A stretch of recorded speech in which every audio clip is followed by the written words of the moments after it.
Hello, everyone, and welcome back. Today we are looking at the Bacta Transport.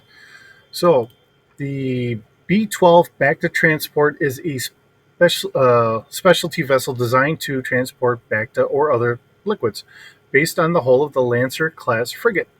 The B12 measures roughly about 238 meters in length and requires a crew of 26 to operate. It can transport up to 6 passengers and 600,000 metric tons of liquid.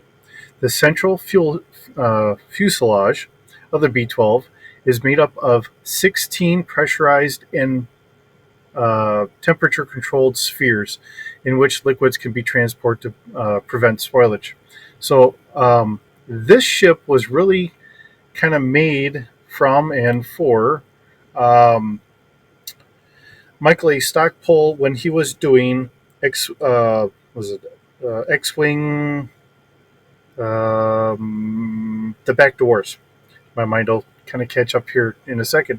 Okay, so back to being a very essential ingredient, really, for trying to help heal people in the Star Wars universe. Um, Bacta is actually made by and I don't remember the name of the beans or whatever, but they are a bug type bean, and they make the Bacta. And there was a war on that. I don't remember the full novel on it and that, but I do remember uh, Michael A. Stackpole had kind of written that, and it was a nice addition to the whole uh, universe here. So just taking some of the things that people just take for granted, and here there are battles over these simple resources. So we do have a capital ship, and like I said before, it is 238 meters long, has a crew of 26, can have a skeleton crew of 4 to operate this, but you're going to be at a kind of a deficiency, and up to 6 passengers. We already talked about the cargo capacity being 600,000 metric tons, which is quite a few. We have consumables for about a year, um, and a cost of 1.2 million brand new. It is a little slower as far as hyperdrives go for a society that your times one is more or less a standard for so many ships. It is a times two, so probably having a slower hyperdrive takes up a little less space, and it's not like it has to be there typically, like right now.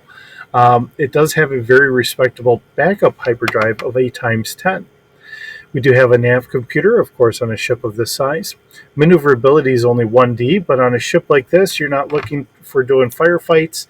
Um, it is simply just a transport, and that's really its only mission. It's going to have other ships trying to help police the space lanes and all that for it to transit back and forth. We do have a space of 5. Now, this ship is not designed to go into atmosphere, so if you notice, we do not have an atmosphere speed rating. It does have a hull of 3D and a shields of 2D, so that's pretty much on par.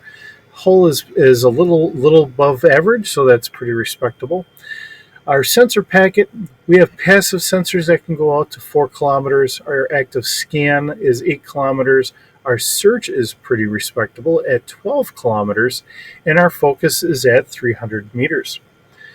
So that really rounds out this vessel. Now, we don't get a lot of this. This was written for the novel, and it is actually seen in the Lord of the Expanse sector guide for running, missions and all that in that time frame of the Bacta Wars.